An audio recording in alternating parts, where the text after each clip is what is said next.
আসসালামু আলাইকুম বন্ধুরা, আশা করি আপনারা সবাই ভালো আছেন। আমিও আল্লাহর রহমতে অনেক ভালো আছি। আপনাদের রোজা কেমন যাচ্ছে আমাকে অবশ্যই জানাবেন।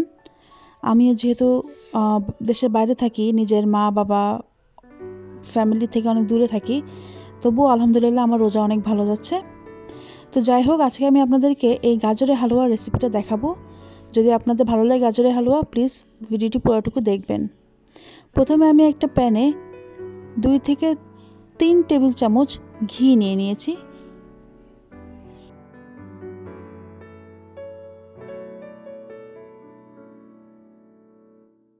ঘিটা পুরোটুকু মেল্ট হয়ে গেলে এর মধ্যে আমি কিছু বাদাম দিয়ে দিব। আপনারা যে কোনো বাদাম দিতে পারেন, কাজু বাদাম, পেস্তা বাদাম, যে কোনো বাদাম। এবং এখন আমি এর মধ্যে ব্লেন্ড করা গাজর দিয়ে দিব। আমি এই গাজরগুলোকে ভালো মতো সিদ্ধ করে ব্লেন্ড করে নিয়েছিলাম খুব মিহিভাবে। যে কোনো হালুয়া বানানোর সময় সবচেয়ে বেশি ইম্পর্টেন্ট যে জিনিসটা, সেটা হলো অনেক বেশি নাড়তে হয়। গতবার আমি দেখিয়েছিলাম কিভাবে ছোলার বুটের হালুয়া রান্না করতে হয় বা হালুয়া বানাতে হয়। আপনারা যদি না দেখে থাকেন অবশ্যই সেই ভিডিওটা চেক করবেন। তো এই হালুয়াতেও অনেক বেশি নাড়তে হবে।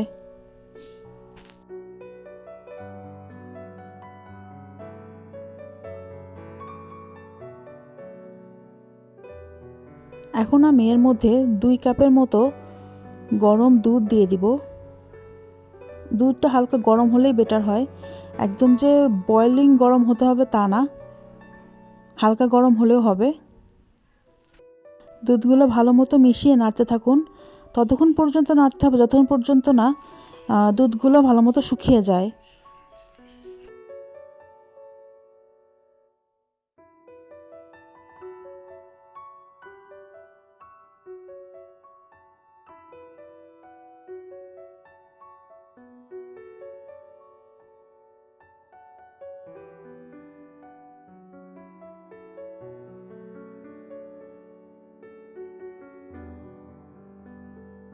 এখন আমি এর মধ্যে 1 চা চামচের মতো এলাচি গুঁড়ো অ্যাড করে দিব। আর এখন চিনি অ্যাড করে দিব। চিনি আপনাদের পছন্দ মতো অ্যাড করবেন। আমরা আসলে চিনি খেতে পছন্দ করি আমাদের বাসায় সবাই, এবং আমাদের কাছে মনে হয় যে মিষ্টি জাতীয় জিনিসে যদি চিনি কম হয় তাহলে ভালো লাগে না। তো চিনি আপনাদের পছন্দ মতো অ্যাড করে নেবেন।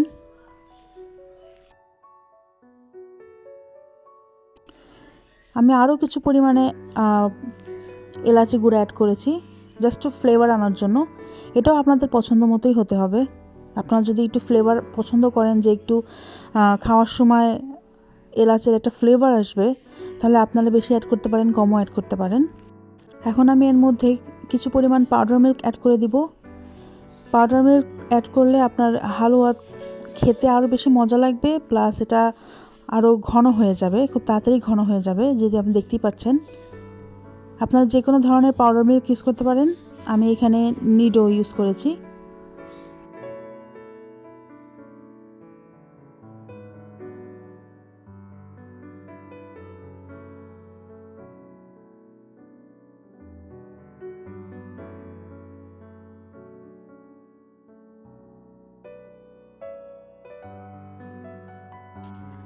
আপনারা দেখতে পাচ্ছেন অনেকটা ঘন হয়ে এসেছে, তার মানে এটা অলরেডি হয়ে গিয়েছে।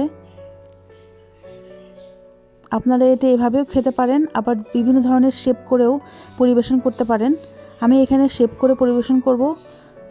এখানে আমি গোল করেও শেপ করব, আবার হার্ট শেপেও বানাবো। এটা আপনাদের উপর ডিপেন্ড করে। আমি একদম শেষের দিকে একটু ঘি অ্যাড করে দিয়েছি যাতে ফ্লেভার আসে। আমরা বাঙালিরা আসলে ঘিয়ের ফ্লেভারটা অনেক বেশি পছন্দ করি, এটা আমাদের জন্য অনেক বড় একটা বিষয়। তো যাই হোক, এভাবে আমি শেপ করেছি। আশা করি আপনার ভালো লেগেছে রেসিপিটা। আপনারা অবশ্যই বাসায় ট্রাই করবেন। বাসায় ট্রাই না করলে আসলে বুঝবেন না যে কেমন হয়েছে। তো আশা করি আপনাদের ভালো লেগেছে, এবং যদি ভালো লেগে থাকে অবশ্যই লাইক এবং সাবস্ক্রাইব করে পাশে থাকবেন। ধন্যবাদ।